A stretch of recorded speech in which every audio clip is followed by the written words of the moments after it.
Hare Krishna, Hare Krishna, Krishna Krishna, Hare Hare, Hare Rama, Hare Rama, Rama Rama, Hare Hare. जय जय श्री चैतन्य, जय हो नित्यानंदा, जय अद्वैत चंद्र, जय गौर भक्त वृंदा।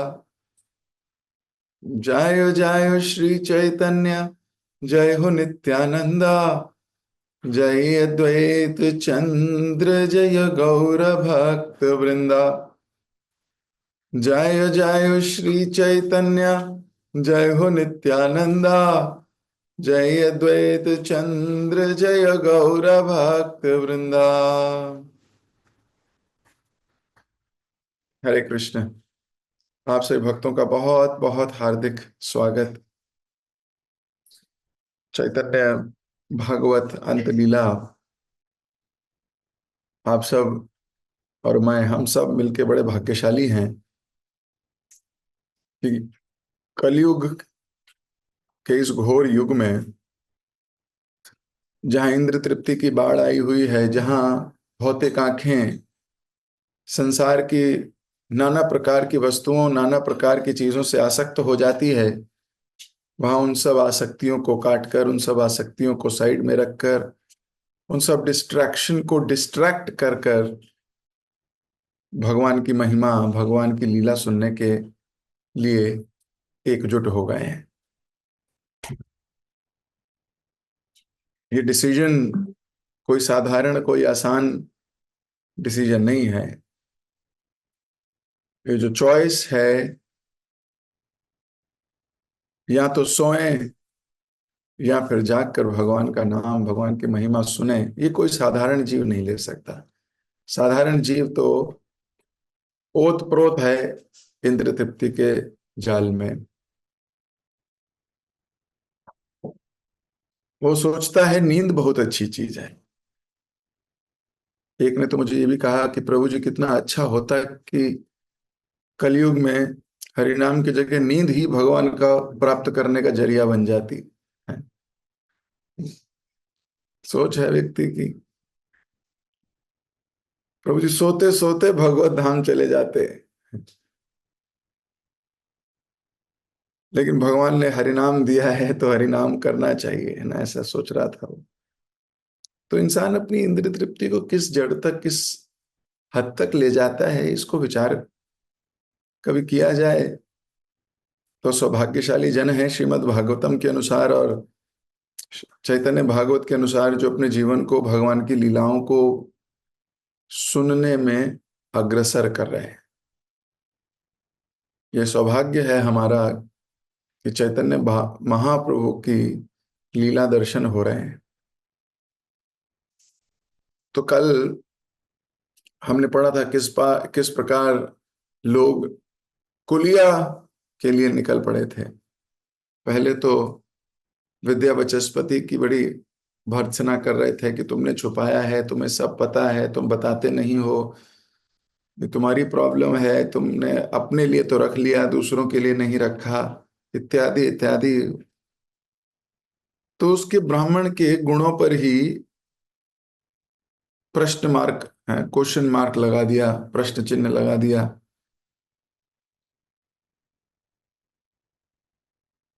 फिर किसी ने कहा कि भगवान तो कुलिया चले गए, महाप्रभु कुलिया चले गए, अब सब कुलिया निकले, अब कुलिया निकले हैं तो नदी पार करनी है, गंगा जी को पार करना है, पर पार कैसे करें? नदी में नौकाएं भर गईं, नौकाएं पलट गईं, लेकिन एक भी व्यक्ति को कोई हास नहीं हुआ, नुकसान नहीं हुआ। चमत्कारी रूप से नीचे से धरती प्रकट हो जाती थी। कोई इतनी शरणागति दिखाए तो कि अब जो होगा देखा जाएगा, भगवान के लिए कर रहे हैं, भगवान हेल्प करते हैं। जो सिंसियर है उसकी हेल्प होती है, भगवान स्वयं हेल्प करते हैं। योगक्षेमम वहाम्यहम्, स्वयं हेल्प करेंगे। किसकी? सतत चिंतयन्तम, जो सिंसियर है वह बहुत सिंसियरली डिवोशनल एक्टिविटी में लगा है। जैसे कई कई भक्तों का स्मरण करते हैं हम, तो हम से देख सकते हैं कि, और एकदम से हृदय से निकलती है आवाज कि बहुत सिंसियर है। कभी कभी ऐसा लगता है ना बहुत लापरवाह है, कुछ कुछ लोग लापरवाह होते हैं, उनको कोई फर्क नहीं पड़ता, नहीं भी हो तो भी कोई बात नहीं। और कुछ लोग बहुत सिंसियर हैं। तो हर एक की अपनी अपनी जर्नी है, अपने अपने भाव हैं, अपने अपने प्रारब्ध हैं। तो यहाँ बहुत सिंसियर लोग हैं। नहीं तो कोई कुछ भी सोच सकता है, महाप्रभु चले गए, देखो हमारी किस्मत में उनका इतना ही संग लिखा था, ऐसा सोच सकता है कोई। इतना ही था, भगवान की जो भगवान देते हैं अच्छा देते हैं। अब वो चले गए तो फिर ठीक है, जाने दो उनको अभी, है ना, हमें बता गए हमें क्या करना है, हम करते रहेंगे।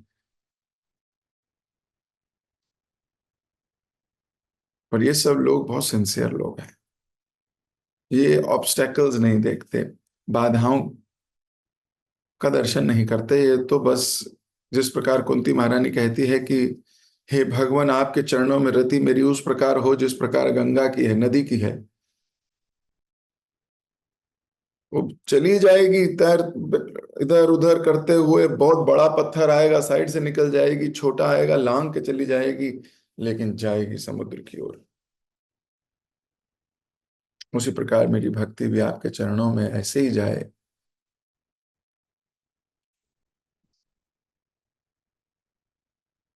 तो जो कोई गौरांग महाप्रभु और नित्यानंद प्रभु की महिमा का गान करता है, वह इस भव सागर को पार कर लेता है, मानो ये बछड़े के खुर चिन्ह में जमा पानी हो। इसको हमने कल यहां तक पढ़ा था। आज हम इसी से आगे पढ़ने का प्रयास करते हैं। नदी के उस पार सुरक्षित पहुंचकर लोगों ने एक दूसरे का आलिंगन किया, जोर जोर से हरिनाम लेने लगे। नाविकों की भी चांदी थी, कौन जाने उस एक दिन में उन्होंने कितना कमाया था।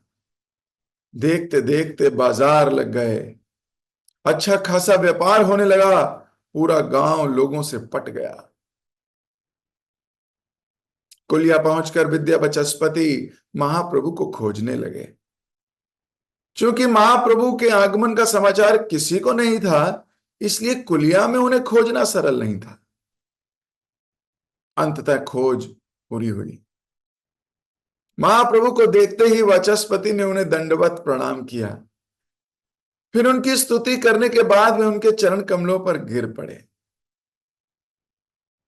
उठने पर वाचस्पति ने देखा कि महाप्रभु कृपा भरी दृष्टि से उन्हें देख रहे थे। हाथ जोड़कर वाचस्पति कह रहे हैं, हे दयालु भगवान, मेरा एक निवेदन है। आप परम स्वतंत्र हैं और स्वेच्छा से कार्य करते हैं। आप किसी भी व्यक्ति द्वारा बनाए गए नियमों से बंधे नहीं हैं। बाहर खड़े ये लोग इस सरल से सत्य को नहीं जानते, और फलस्वरूप मुझ पर आपको छिपाने का आरोप लगा रहे हैं। कृपया एक क्षण बाहर आकर इन्हें अपने दर्शन दीजिए, इससे मुझे पुनः सत्यवादी ब्राह्मण की मान्यता मिल जाएगी। मुस्कुराते हुए महाप्रभु ने हामी भर दी। उनके बाहर आते ही लोग भाव विभोर हो गए और धरती पर गिरकर उन्हें प्रणाम करने लगे। प्रत्येक व्यक्ति अपनी क्षमता अनुसार महाप्रभु की स्तुति में श्लोक गाने लगा। सैकड़ों संकीर्तन मंडलियां एक साथ मधुर कीर्तन करने लगी। पूरा वातावरण दिव्य ध्वनि से गुंजायमान हो गया। भव्य कीर्तन देखकर महाप्रभु भाव विभोर हो गए और उनके नेत्रों से अश्रु बहने लगे। जब कोई कीर्तन मंडली महाप्रभु के सम्मुख आती तो वे उसके साथ नृत्य करने लगते। इससे मंडलियों में उत्साह बढ़ने लगा। महाप्रभु को अपने बीच नृत्य करते देख प्रत्येक व्यक्ति स्वयं को अतिशय भाग्यशाली मान रहा था।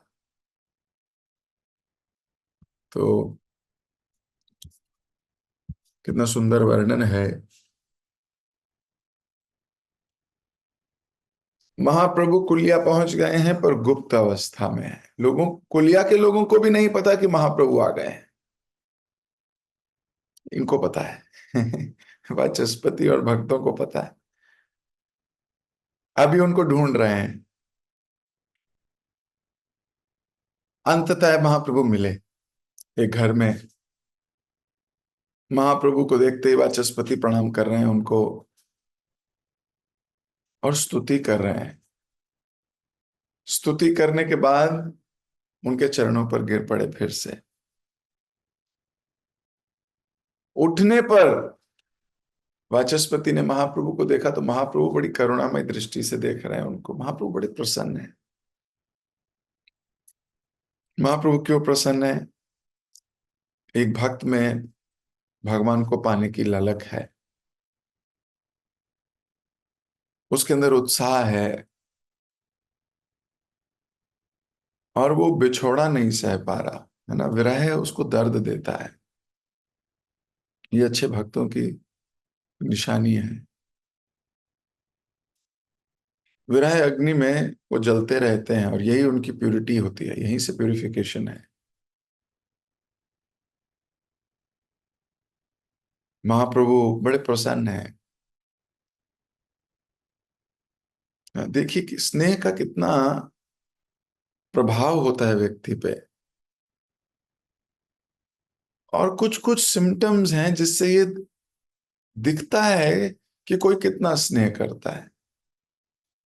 कुछ कुछ सिम्टम्स हैं। हम सब लोग भी अनभिज्ञ नहीं हैं। आप सब लोग बड़े हो।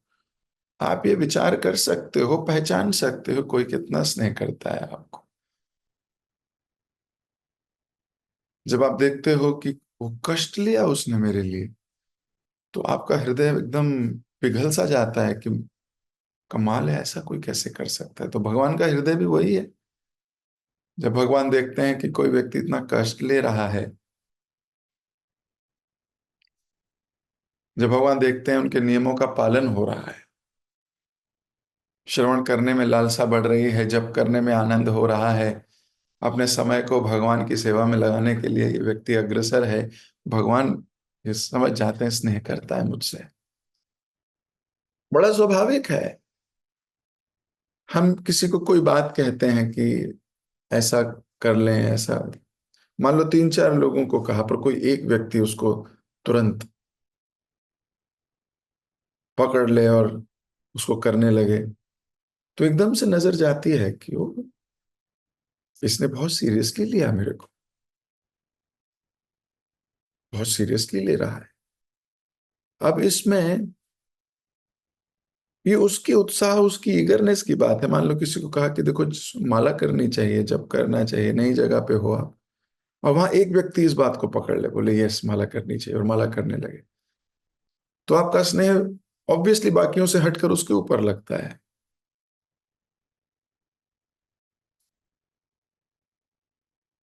श्रवण किया करो, साथ रहा करो, एकदम से कोई इसको पकड़ ले और करने लगे तो स्नेह लगता है, ओ ये तो समझ रहा है बात को। तो एकदम से आप अपनी इन्वेस्टमेंट उस पर करते हो, है कि नहीं? आप अपने एनर्जी की, अपनी, महाप्रभु देख रहे हैं ये तो बहुत सिंसियर व्यक्ति है, इतनी दूर से आ गया इधर, किस लिए? क्योंकि महाप्रभु आए इधर। महाप्रभु कहीं और गए होते तो ये कहीं और गया होता। इसका मतलब पक्का फॉलोअर है। इसका मतलब इसके अंदर तड़प है। महाप्रभु कृपा भरी दृष्टि से देख रहे थे। और देखिए कितनी सुंदर बात करते हैं, पूरी शास्त्र उन्मोदित बात करते हैं कि हे दयालु भगवान, आप परम स्वतंत्र हैं, स्वेच्छा से कार्य करते हैं, आपको कोई इच्छा दे नहीं सकता। आपकी जो इच्छा है आप वही करोगे। और किसी व्यक्ति द्वारा बनाए गए नियम भी नहीं पालन करोगे। भाई मेरे घर का, जैसे हर एक के घर का अपना नियम होता है, मैं देखता हूं कई घरों के नियम हैं, रात को 9 बजे के बाद कोई घर से बाहर नहीं जाए, लड़कियां बिल्कुल 9 बजे 8 बजे के बाद घर के बाहर नहीं होंगे। ऐसे कुछ लोगों ने अपने घर के नियम बनाए। घर में 2 बार प्रसाद बनेगा, किसी ने कहा 3 बार बनेगा, अपने अपने घर का एक सिस्टम है, ऐसा देखा गया है। भगवान किसी सिस्टम के अधीन नहीं है, किसी सिस्टम के अधीन नहीं है, वो अपने बनाए हुए सिस्टम के भी अधीन नहीं है, वो स्वतंत्र हैं उस सिस्टम से। भगवान क्या, यहाँ तो संसार में भी हम देखते हैं, जो कंपनी का मालिक है वो थोड़ी लीव अप्लाई करता है, वो सिस्टम में नहीं है, वो नियंत्रित करता है कि सारे लोग सिस्टम में रहें। लेकिन उनको सिस्टम में बांधना मूर्खता है। उनको सिस्टम में बांधने का प्रयास करोगे तो आप ही समाप्त हो जाओगे। हम अपने ऑफिस के सीनियर कोई बोलने लगे, मान लो आप ऑफिस गए हो, डायरेक्टर या प्रेसिडेंट या चेयरमैन आ रहा है और आप घड़ी देखो, बोलो आप लेट हो, हाफ डे अप्लाई कर देना, वो तुम्हारा हाफ डे कर देगा, सच्ची बात है।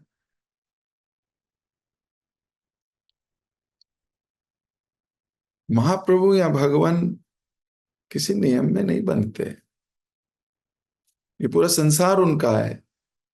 इस बात को विद्या वाचस्पति जानते हैं, लेकिन विद्या वाचस्पति बाकियों के स्टेट को भी जानते हैं। वो कह रहे हैं मैं तो जानता हूं भगवान, लेकिन बाहर खड़े ये लोग नहीं जानते। इतनी सरल सी बात कि आपका अपना मूड है, आप उठे आप चले गए, कोई नहीं, लेकिन ये सब आरोप लगा रहे हैं आपके भक्त पे। कृपया करके इन पे कृपा दृष्टि डाल दीजिए।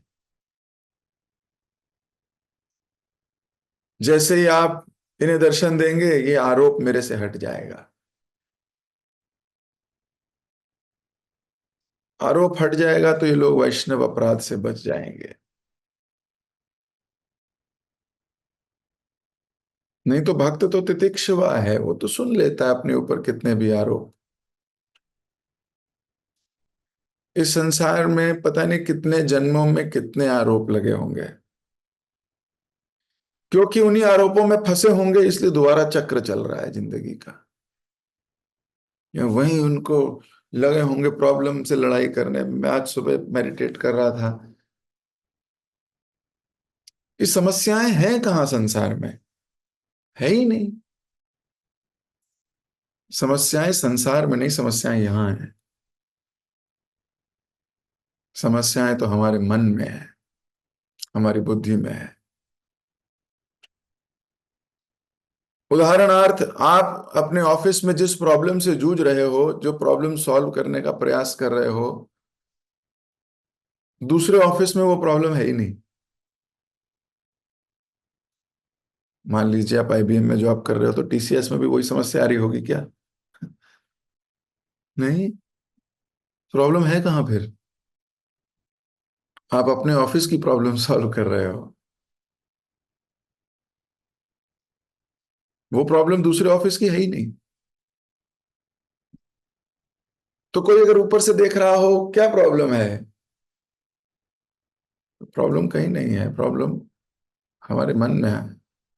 हम उस प्रॉब्लम के साथ जूझते हैं, एंगेज होते हैं, इसलिए प्रॉब्लम है।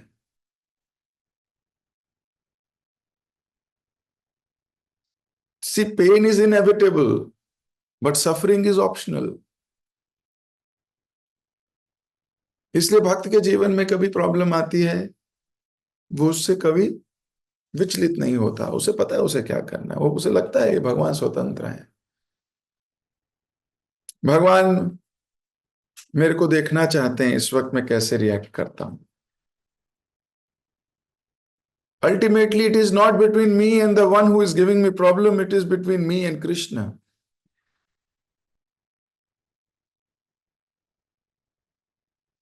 भगवान और मेरे बीच के बीच में जो हो रहा है वो ये देख करेंगे, इसको मैंने प्रॉब्लम में डाला डाला, अब देखता हूं करता क्या है। वो फिर भी कहता है नो प्रॉब्लम, जिस विध राखे राम उस विध रहिए।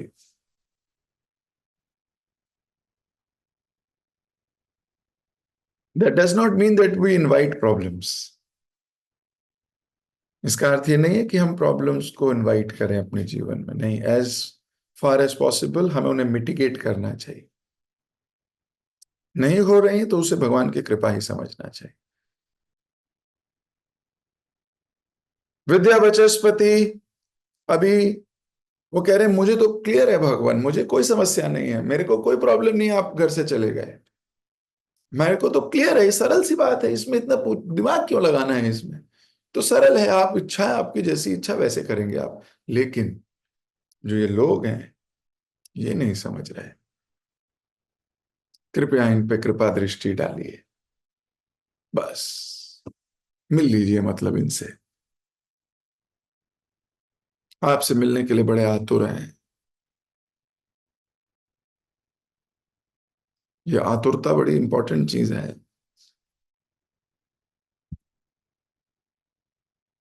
तो भगवान भी मुस्कुराते हुए कह रहे हैं ओके, ही इज हैप्पी। बाहर आ गए लोग, फिर प्रणाम करने, जैसी दर्शन करें वैष्णव ठाकुर, दयाल सागर दास करुणा कौरी, दंडवत, डंडे की तरह गिर गए जमीन पे।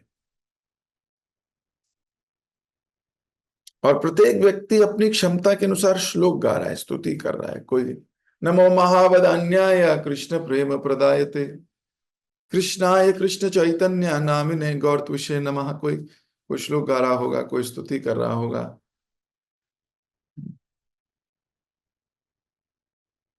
कोई भगवान की महिमा का है, हर व्यक्ति कोई स्तुति कर रहा है। देखो, ग्लोरिफिकेशन करना, स्तुति गान करना, ये भक्त का स्वभाव है। स्वभाव समझते हो, इट कम्स नेचुरली। किसको? भक्त को। वो हर छोटी चीज देखेगा उसका गुणगान करने लगता है, ये उसका सरल स्वभाव है।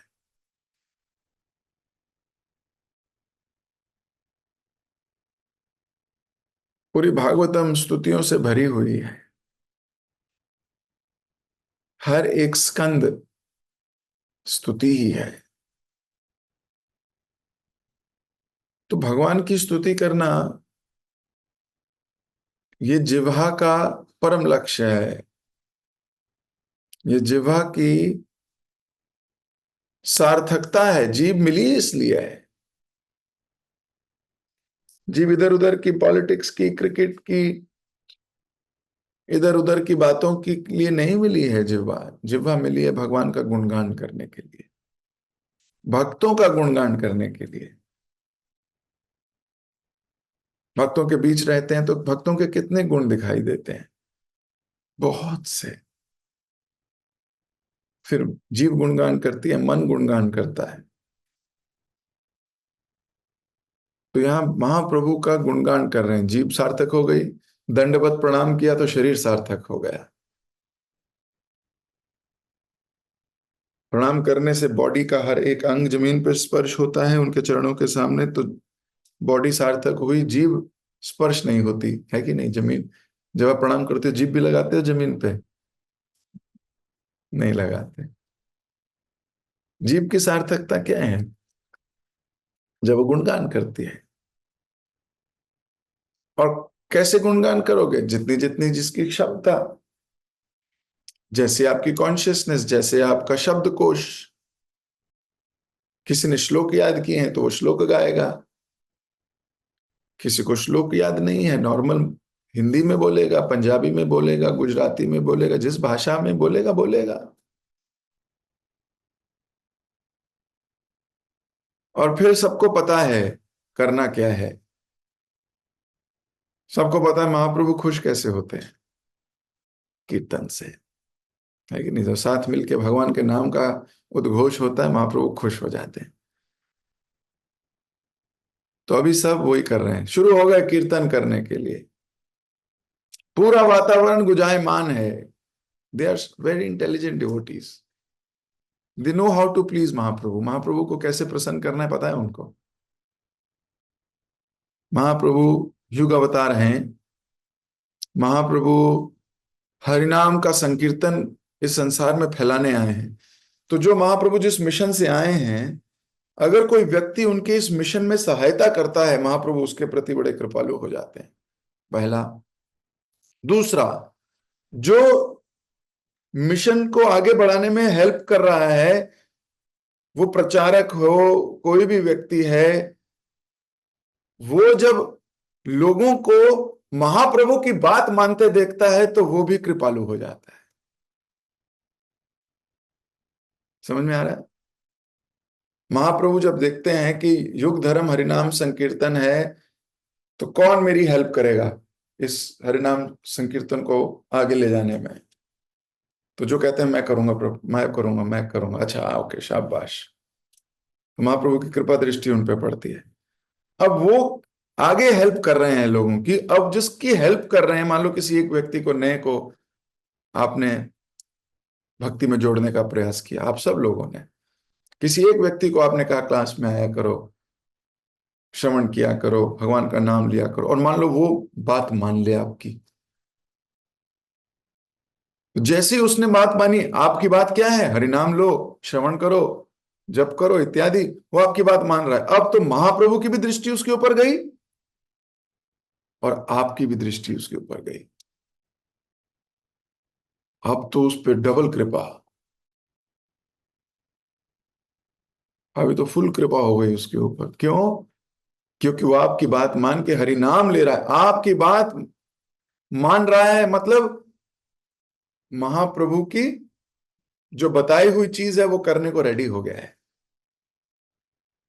जो महाप्रभु ने कहा है उसको करने को रेडी हो गया है।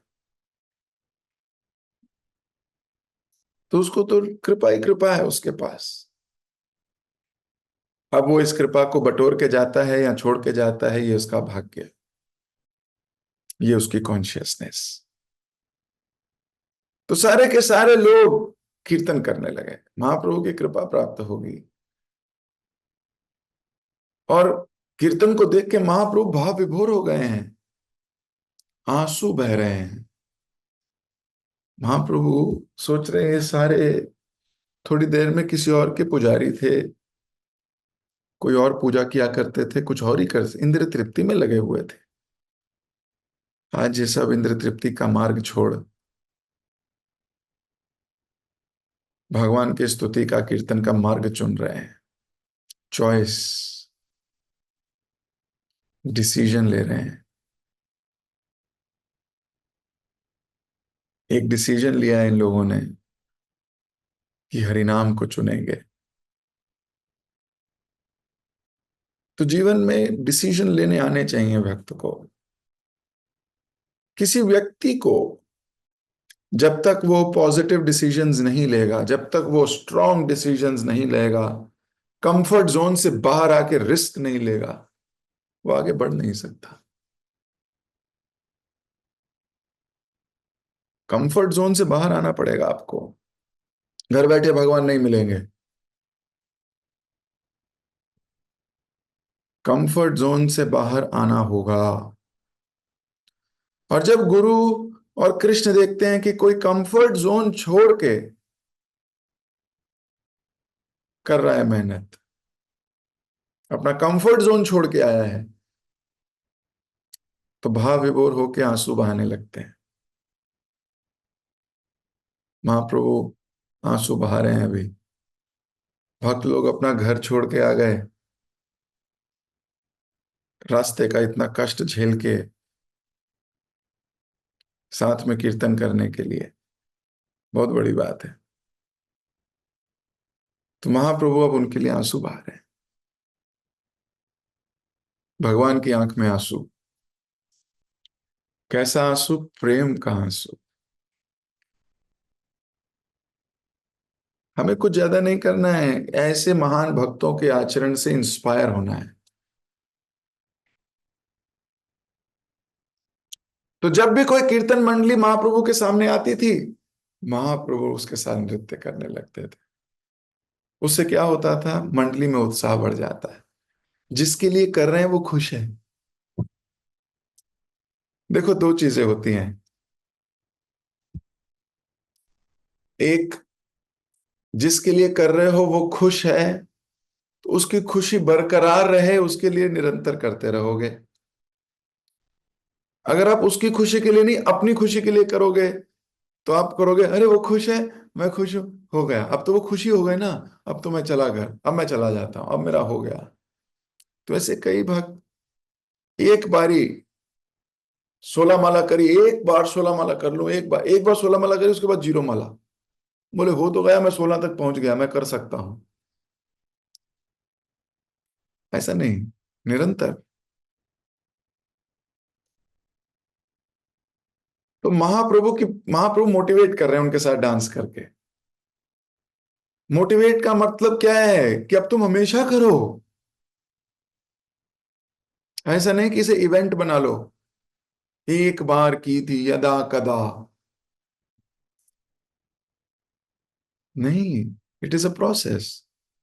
महाप्रभु मोटिवेट कर रहे हैं कि शाबाश, देखो मैं भी डांस करूंगा तुम्हारे साथ। तुम अच्छा काम कर रहे हो, लेकिन अच्छा काम कर रहे हो, इस काम को करते रहना, रुकना नहीं। रुकना नहीं। हम अपनी अपने घरों में इतने व्यस्त हो जाते हैं, इस कार्य को आगे बढ़ा ही नहीं पाते। अपनी प्रॉब्लम से जूझ रहे हैं। वो प्रॉब्लम तब तक है जब तक आप उन प्रॉब्लम के साथ एंगेज कर रहे हो।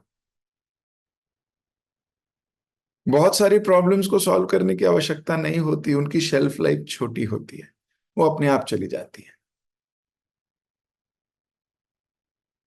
लेकिन हर प्रॉब्लम को सॉल्व करने की जो हमारी वृत्ति है, ये भी हमारी बहुत बड़ी प्रॉब्लम है। ये प्रॉब्लम, सारी छोटी से छोटी प्रॉब्लम को सॉल्व करने की जो भावना है, इस ये जो प्रॉब्लम है, इस प्रॉब्लम को भी सॉल्व करना है।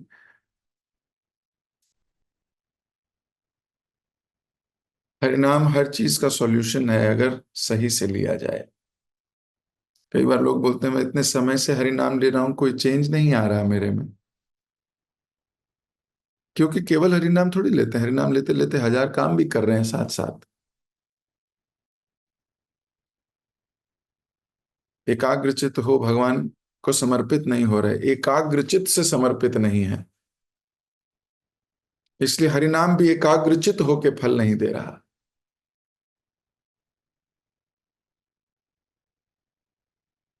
सो भक्त इस रहस्य को जानते हैं, महाप्रभु के सामने नृत्य कर रहे हैं, और महाप्रभु भी भाव विभोर होकर उनके साथ नृत्य कर रहे हैं, और महाप्रभु आंसू भी बहा रहे हैं। महाप्रभु सोच रहे हैं इस कलयुग में कोई भगवान का नाम लेने के लिए इतना उत्साहित है। मैं जो कार्य करने आया था वो मुझे होता हुआ प्रतीत हो रहा है। मैंने जिस उद्देश्य के साथ इस संसार में आया हूं वो कार्य मुझे होता हुआ दिखाई दे रहा है। जीव स्वीकार कर रहा है। महाप्रभु की प्रसन्नता के लिए लोग इतने बड़े बड़े ग्रुप्स महाप्रभु के समक्ष कीर्तन कर रहे हैं। और सब भक्तों को क्या लग रहा है, वो बहुत भाग्यशाली है, सच्ची में भाग्यशाली है।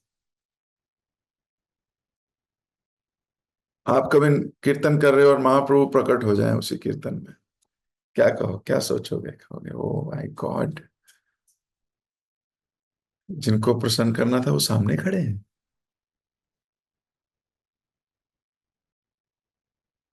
जिनका नाम ले रहे हो वास्तव में वो साथ ही हैं। लेकिन हमें प्रत्यक्ष देखने की आदत पड़ गई है। हम इन्हीं आंख से देखना चाहते हैं, अरे हरि नाम में और भगवान में कोई अंतर नहीं है, शास्त्र कहते हैं। लेकिन हम माला घिसते हैं फिर भी बोलते हैं भगवान के दर्शन हो जाएं जरा। अरे भगवान वही तो हैं, पर आंख दर्शन कर नहीं पाती। क्यों? अविद्या है। अविद्या उसे घर घेरे हुए है, पहचान ही नहीं पाता। कई बार नित्यानंद प्रभु का हाथ पकड़कर उन्हें नृत्य करवाते, और कई बार वे स्वयं उनके साथ नाचने लगते। महाप्रभु कई बार नित्यानंद प्रभु का हाथ दे देते भक्तों के हाथ। महाप्रभु के दर्शन के लिए दूर दूर से कितने लोग आ रहे थे, महाप्रभु को इसका जरा भी भान नहीं था। इतने लोग दर्शन करने आ रहे हैं,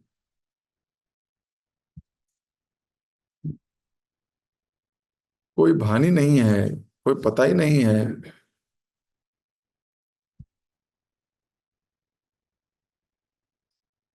वे भगवत प्रेम में निमग्न होकर नृत्य कर रहे थे। उस दिन अति तुच्छ व्यक्ति से लेकर अति महान तक सब ने महाप्रभु की कृपा प्राप्त की। क्यों? क्योंकि महाप्रभु की कही हुई बात मान रहे हैं सब। संग कीर्तन, साथ बैठ के कीर्तन कर रहे हैं, महाप्रभु की कृपा मिल जाएगी। बड़ा सरल सा भाव है। यही सौभाग्य है, साथ मिलके कीर्तन करना। कई बार साथ रहकर भी साथ नहीं होते, कितना दुर्भाग्य है। उसको क्या कहोगे? दुर्भाग्य जीव है, दुर्भाग्यशाली जीव है। और यहाँ लोग दूर दूर से आ रहे हैं, तो अपने सौभाग्य को पहचानिए। महाप्रभु की बताई हुई गतिविधि को अपने जीवन में लाने का प्रयास करते हैं हम सभी। महाप्रभु को प्रसन्न करने का यह सबसे सरल मार्ग है।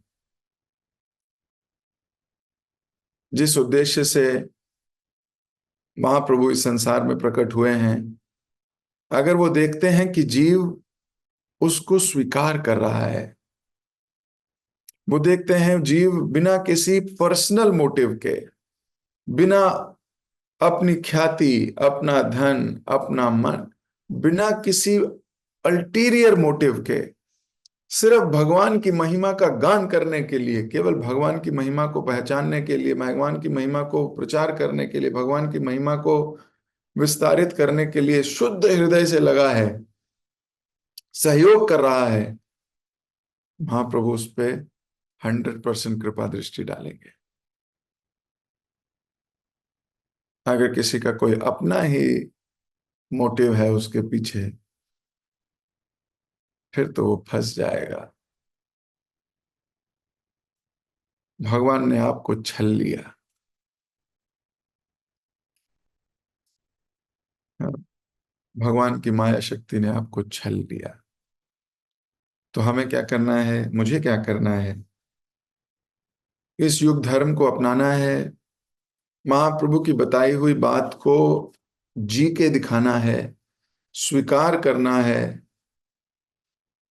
और अपने जीवन को सफल बनाना है। जगत गुरु श्रील प्रभुपाद की जय। श्री चैतन्य भागवत की जय। आप सभी उत्साही प्रेमी भक्तों की जय। हरे कृष्ण। किसी भक्त का कोई प्रश्न, कोई टीका या कोई टिप्पणी?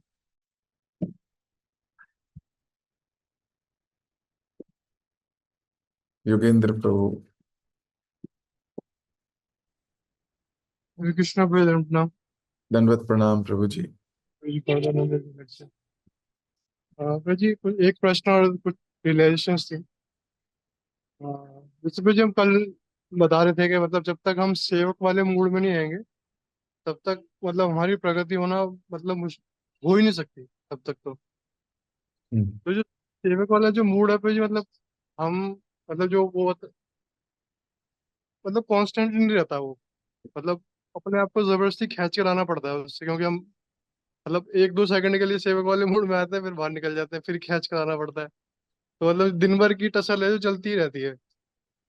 और अगर श्रवण ठीक से नहीं हुआ है तो फिर वो मतलब वो टसल मतलब खींच के लाने वाला इम्पैक्ट भी नहीं रहता वो मतलब उसी लूप में चलते रहते हैं जो कि कंट्रोलिंग वाली है जो नहीं यार ऐसे करना है ऐसे करना है।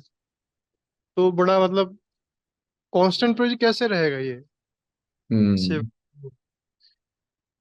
देखो, बार बार अपने को याद दिलाते रहो। जैसे मैं उदाहरण देता हूं, आपको क्या हमेशा याद रहता है कि आप पुरुष हो? है ना? याद रहता है ना, या बताना पड़ता है थोड़ी थोड़ी देर बाद कि मैं पुरुष हूं, स्त्री नहीं हूं? ऐसा नहीं है ना। जैसे कोई स्त्री है, क्या उसको बार बार याद दिलाना पड़ता है कि वो स्त्री है? कहीं वो अपने पति के कपड़े पहन लेती है क्या जाके कभी? अलमारी खोली, ओ हो मैं भूल गई थी कि मैं तो स्त्री हूं, मैं प्रभु जी के कपड़े पहन नहीं सकती। तो हमें ये याद दिलाने की आवश्यकता नहीं रहती कि हम पुरुष हैं या हम स्त्री हैं। हमें याद दिलाने की आवश्यकता नहीं रहती है। क्यों? क्योंकि बहुत मेडिटेशन आपके गतिविधि आसपास के पुरुष से रिलेटेड है। आपके आसपास की जो गतिविधि है वो सब पुरुष मेंटेलिटी से रिलेटेड है। आपके कपड़े, आपका रहन सहन, आपकी बात करने का तरीका। हर बार ये बोलते हो मैं करूंगा, ऐसे नहीं बोलते मैं करूंगी, मैं जाऊंगी। तो आपकी हर एक एक्टिविटी आपको ये बताती है कि आप पुरुष हैं। तो वो इतना सटल हो गया है कि वो सबकॉन्शियस माइंड में जा चुका है।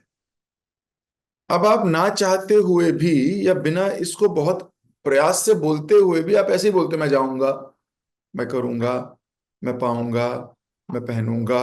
और जो स्त्रियां हैं वो गी गी, है ना? कहने का अर्थ है कि ग्रॉस से सटल तक पहुंच चुका है। अब इतना सटल है कि अब आप स्वाभाविक रूप से पुरुष वाले कार्य करते हो। तो कहने का सिर्फ अर्थ यह है, जब हम इतना अपने को बता चुके होंगे, अपनी गतिविधियों को इतना डाउटेल कर चुके होंगे कि मैं दास हूं, मैं दास और कोई कार्य नहीं है।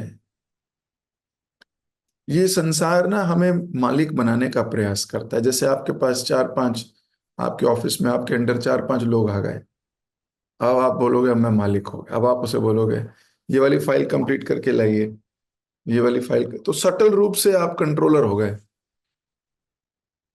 सटल रूप से आप दास का भाव गए जाके, अरे यार इसमें तो बहुत मजा आ रहा है, आपका भाव चला जाता है। जैसे मान लो घर में अगर माता जी काम करती हैं, सिर्फ वो काम करती है, अपना घर है, मान लो एक मेड आ जाए उस घर में, फिर वो क्या बोलती है? झाड़ू लगाओ ठीक से, पोछा लगाओ वहां ठीक से। एकदम स्वामिनी का भाव आने लगता है उसके बाद कि आई एम द स्वामी, है ना, ये मेरी, है ना। तो ये भाव हमें क्या करता है? दास के भाव से हटाता है। तो बार बार अपने को याद दिलाना, बार बार हर एक्टिविटी में, इसलिए कोई ना कोई व्यक्ति होना चाहिए हम जिसकी सेवा करते हैं, कोई ना कोई ऐसा हो, है भगवान की सेवा, भक्त की सेवा, जिसकी हम, जब हम सेवा करते हैं तो हम अपने को याद दिलाते हैं मैं सेवक हूं।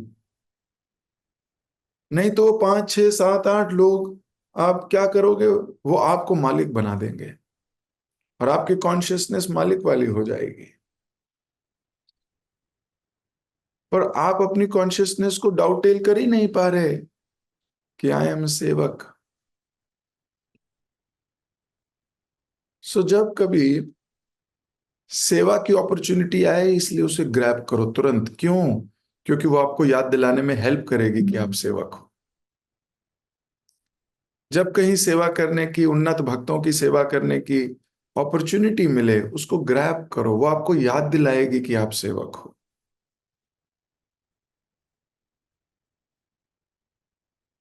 तो ये सेवक का भाव बना रहेगा जब सेवा करते रहोगे।